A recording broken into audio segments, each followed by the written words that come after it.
So that's wonderful because I have a great training for you today. I think this is going to speak to a lot of people here. How to get to a no when saying no is hard. It's, I think, a huge topic, and we're going to talk about that and give you some skills, some strategies for how you can do that. With this training, I have a free guide, and I've put my messenger link into the post that goes with this live training. So message me for the free guide if you're interested. And if you are watching live, please let me know. Please give a like, give a love, let me know that you're here. So I'm not on my own. It's very strange sometimes on Facebook because it doesn't show you who's watching and you really don't know. So, how to get to no when saying no is hard. So yeah, so let me have a comment like watching live, watching on replay, click on a like, click on a love. Thank you very much. So here we go with how to get to know when saying no is hard. Most of you will know this feeling. Somebody asks you for a favor, or maybe doesn't even ask, maybe just assumes because you are very available usually. And you know this is coming, you're expected to do this favor. You want to say no, but you find yourself not even thinking it through. You find yourself saying sure, or maybe straight away going to doing the thing that you're expected to do. And then afterwards, you wonder. Afterwards, you go, why did I do that? Why did I agree? Why did I take on that task? I'm already overloaded. I'm already tired. I didn't want to do it. But saying no can feel almost impossible. And that's even though saying no can come at a huge cost. So this isn't a small issue, because when you don't say no, you can bottle up resentment in the end. You can become exhausted. You can become burned out. It can even chip away at your self-respect. It will leave you stretched thin. And all of these things will potentially raise anxiety levels. When you override your own limits and boundaries, your brain and your body will eventually produce some kind of symptoms. So other ways this could come out is feeling restless, feeling on edge, unable to concentrate, worrying about the next request coming in, overthinking. And that's why learning how to say no is not a selfish act, right? It's simple self-preservation. It's not rude. And I would say it's an essential life skill. Saying no protects your energy, your mental health, your relationships. And in fact, people who do set clear boundaries are often trusted much more easily because other people know where they stand with them. So when they get a yes, they know it's going to be a yes. And when they get a no, they know that it's real as well. So why is it so hard to say no? If it's clearly so important, why do we struggle with it? And the answer here is in a little bit of brain science. It's not as simple as to say, oh, it's a lack of confidence or you're being too nice. Actually, what the real issue is that you have automated behavior loops. And those automated behavior loops are run by a cluster of structures in the brain called the basal ganglia, which is often described as the brain's habit center. So that's where the brain stores repeated behaviors and runs them on autopilot eventually, if you've done it often enough, it becomes more and more automated. So these are tasks like, think of it as the basal ganglia running jobs like brushing your teeth or driving a car. So things that you use every day and you will remember years later, even if you haven't driven a car for a while, you will still remember how to do it because the basal ganglia looks after that. So automated behavior loops can be a really useful thing, and that's why we have this ability. But for saying no, it's not such a good idea. But then where does this automated behavior loop come from? Where did you learn to say yes when really you want to say no? Well, most likely this is something that you picked up at a very young age. So if as a child you learned that approval, love, or perhaps even safety depended on you agreeing, on you complying, on you keeping other people happy, then eventually after a longish period of time, your brain will store that pattern. It was never a conscious choice that you made. It was simply how you adapted. So maybe you grew up with critical parents and you found that when you agreed quickly, it avoided conflict. Maybe your caregivers were distracted, and when you said no, there was a rare moment of attention. Or rather, when you said yes, it gave you that rare moment of approval and attention. Or perhaps you learned that blending in and not rocking the boat was the only way to feel accepted. But whatever the details were, your young brain practiced the saying yes strategy for a long time.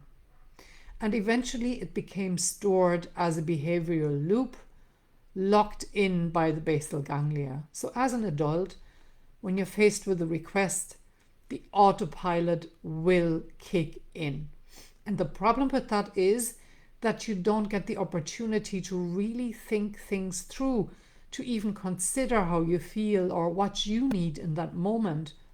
And it is awful hard to stop, right? It's not just a bad habit, it's a brain-based loop.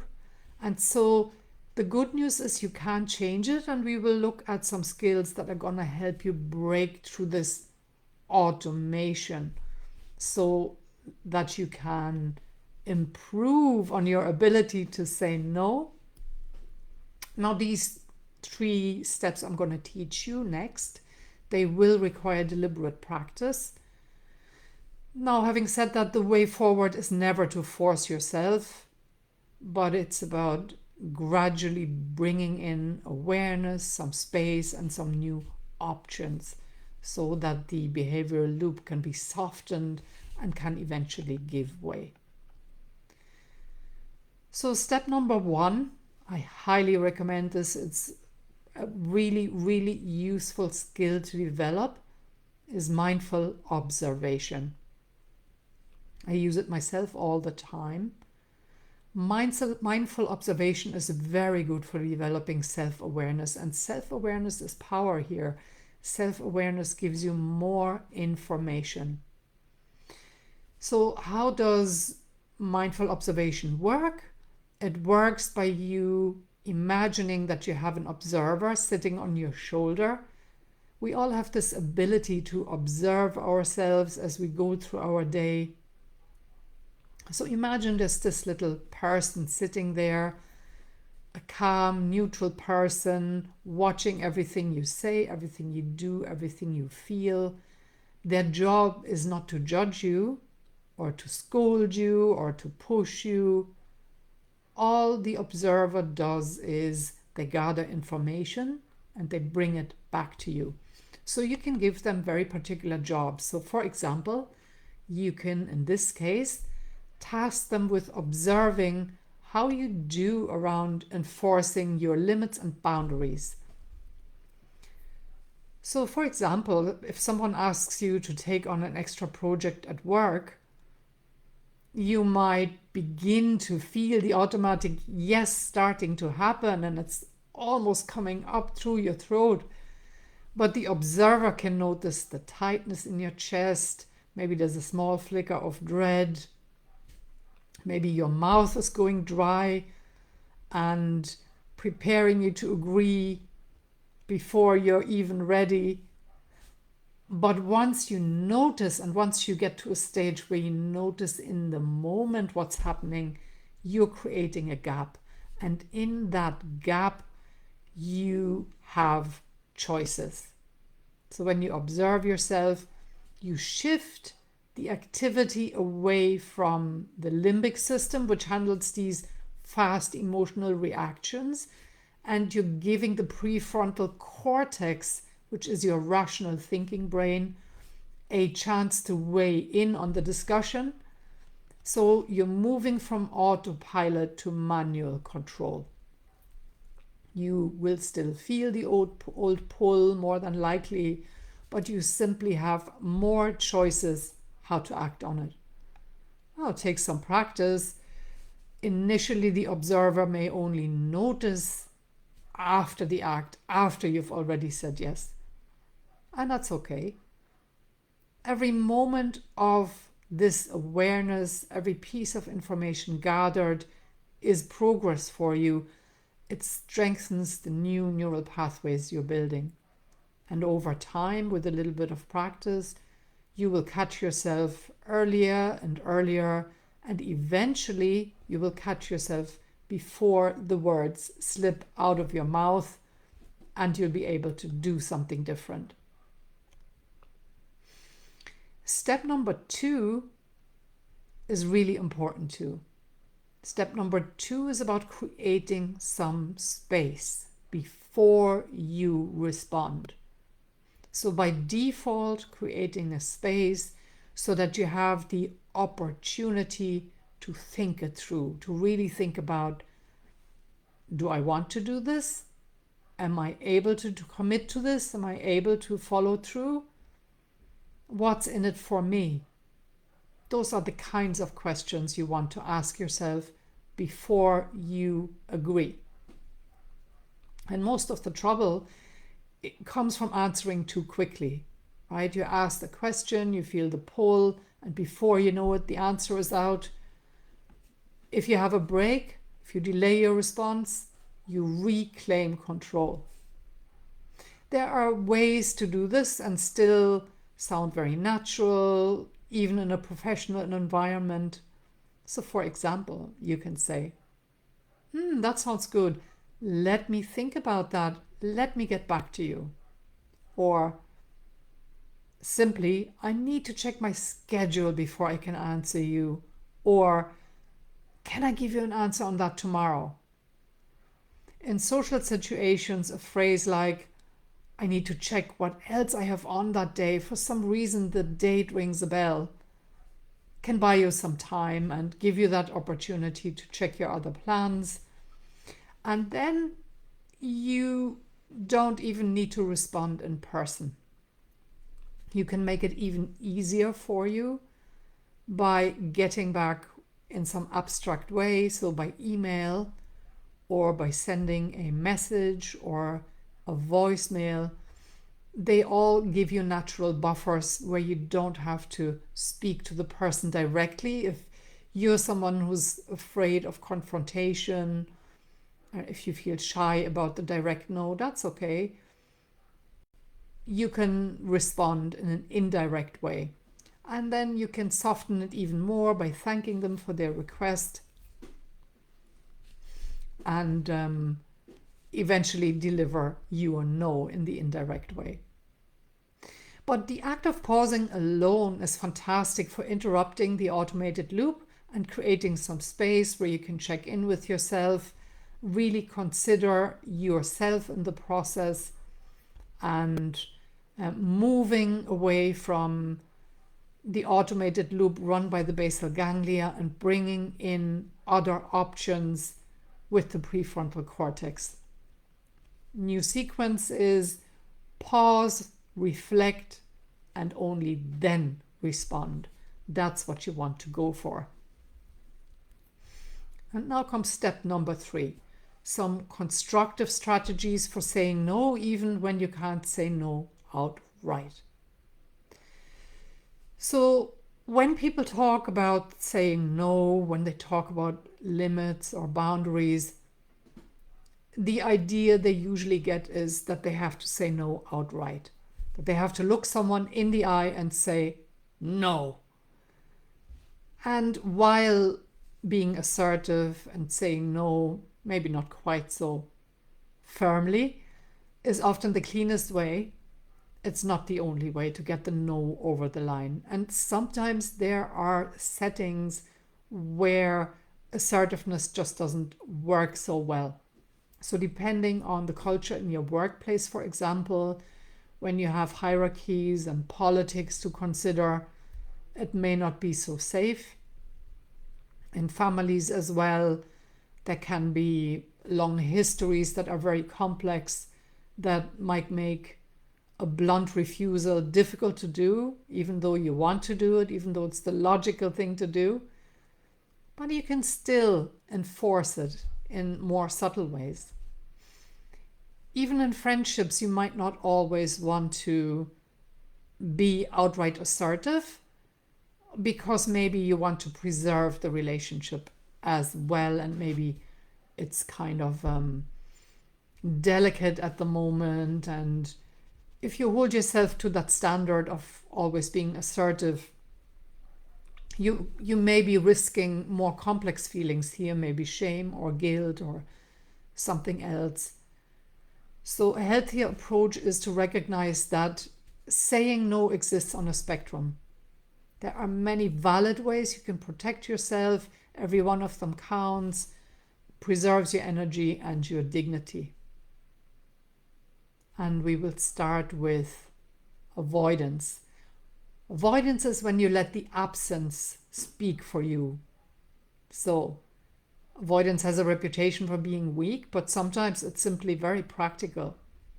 So for example, people who contact you only when they need a favor, ignoring their message is a form of no. And it's easier, of course, if that's an acquaintance rather than somebody close to you.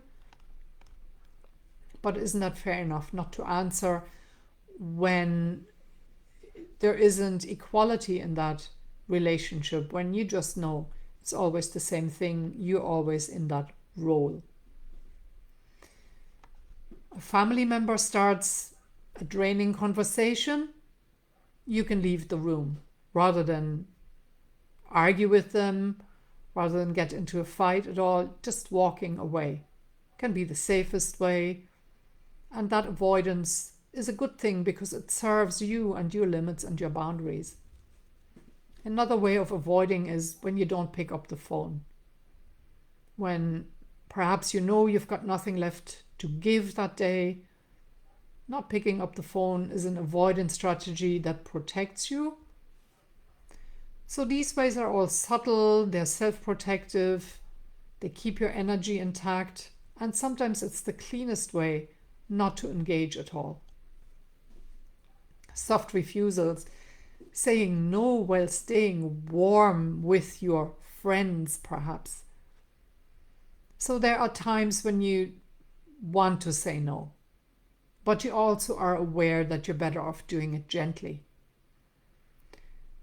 Soft refusal is that way you protect your boundary and you are still highly aware of safeguarding the relationship. So, for example, you might say, "Thank you so much for thinking of me." So thereby really validating the request and you feel honored for being asked. But my week is already full is how you follow. Or I would love to, that sounds great, but that evening I've already planned what we're going to do. Or in a professional setting, it could be like, that sounds like an interesting project. Unfortunately, I'm already booked out. I wouldn't be able to give it the attention that it deserves.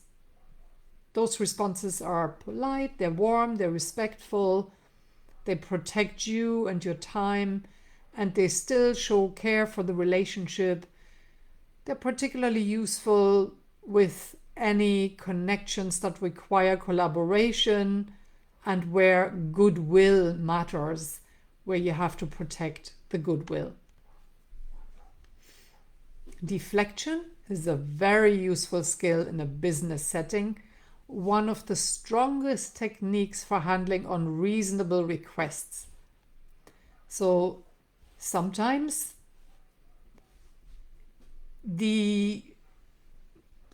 your superior may come in with some request that completely overloads you. What you do is you are acknowledging them, acknowledging the request, and then you're handing the responsibility back to the person that made it. So if your manager asks you to take on extra work and you're booked out, you could say, "Sounds like a great idea, Jeff or Mike. Which of my current priorities should I set aside to make space for this new project?" So you're handing it right back to them. It's their job then to look after your schedule. So that's a way of doing this that works really well with the superior.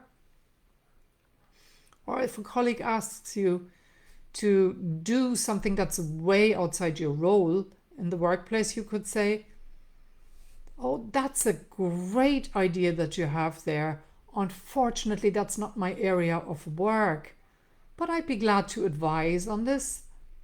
Or you could say, "This isn't my area, but X has dealt with this before and they might be a much better contact than me."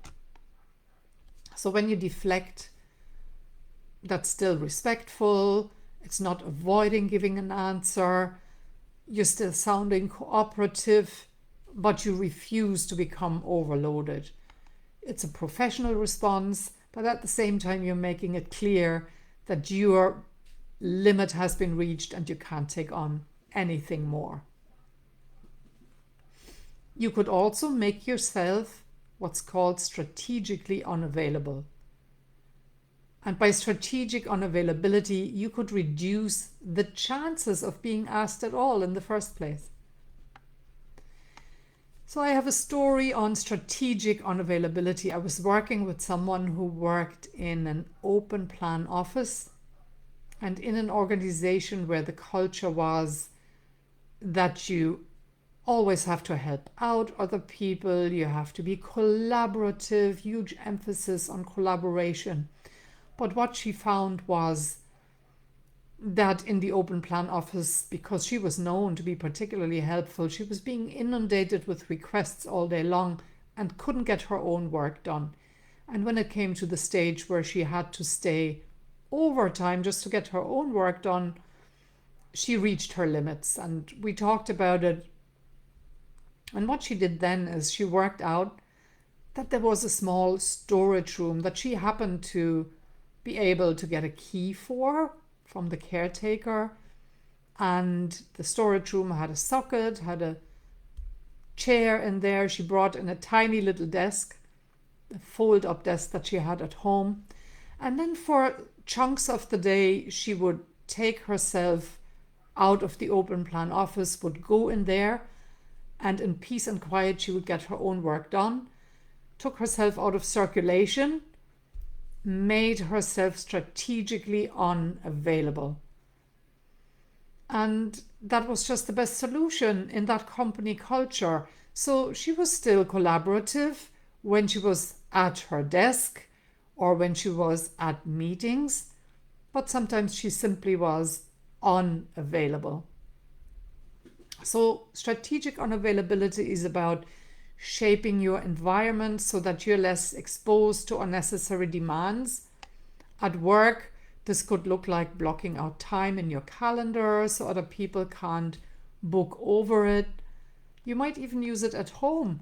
It might mean not answering the phone after a certain hour, or being clear that non-urgent messages now have to wait until you're ready again.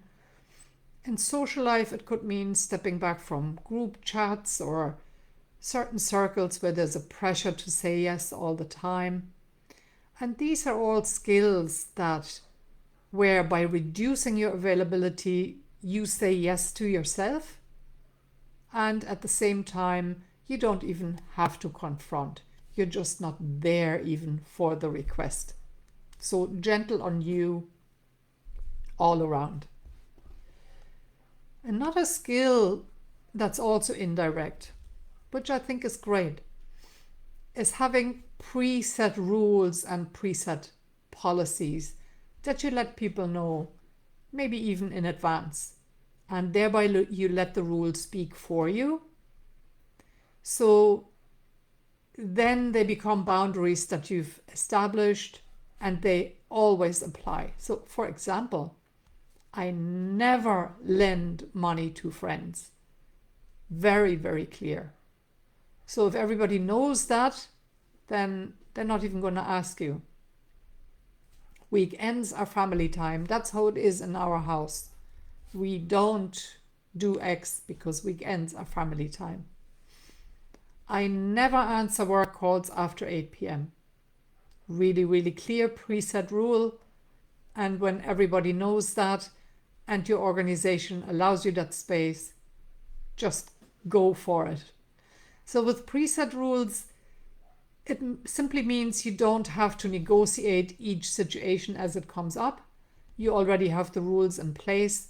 It saves you hassle over the long run, and it removes that pressure in the moment. So over time then, other people learn to respect these boundaries, and you're being consistent with them will help a great deal to enforce those rules. Of course, if you go back, then you make yourself vulnerable with it. Once you commit to preset rules, you do have to stick with them. So you may judge them for being rigid perhaps, or you may anticipate that other people will judge you for them. But in practice, they create great freedom and they stop you from being pulled into repeated decisions. That repeated decision making alone can be very draining. So do consider having some preset rules in the mix as well. Humor and light deflection, I think, is a wonderful skill. If you can pull it off, it can be the easiest way to decline. When you wrap it in humor, it creates an environment that it's very non-threatening when you're bringing the no across the line with a laugh. So if a colleague asks you to take on yet another piece of work, you can smile and you can say, sure, I'd be delighted to if you can arrange for me to have a 36-hour day. And that can create a smile and a laugh, and it can be very easy. And they go, oh gosh, yes, I knew you were busy, but I still wanted to ask because you're great at X. But they feel fine being declined. Or if you're invited to yet another social event and you've already had loads this week, you can turn them down with a laugh and you can say, well, if I go out again, my sofa will start filing complaints. So then you have a laugh, everybody laughs, and at the same time the message is clear. The beautiful thing about that is the safety it creates. So nobody will take offense at a no that's delivered in that way. Wonderful skill to develop if you can. Assertiveness is the end of the spectrum of saying no. It's the cleanest way. When you can use it, you can't expect that in every environment to be the culture where you can be assertive and are accepted for being assertive. So an assertive no is clear and simple and direct. You're simply saying no. And that no doesn't have to be long or harsh. It can be short. It can be, no, I'm sorry, I can't take that on right now. No, I'm afraid that doesn't work for me. The strength of an assertive no is that it's unambiguous, very clear. And the people who know you and the people who appreciate assertiveness will value you saying no directly because they know where they stand. Assertiveness is powerful in a situation that allows it.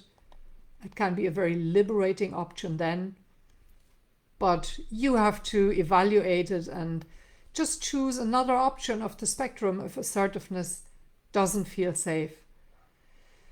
So we've given you a spectrum of choices here of how you can bring that no over the line when saying no is hard.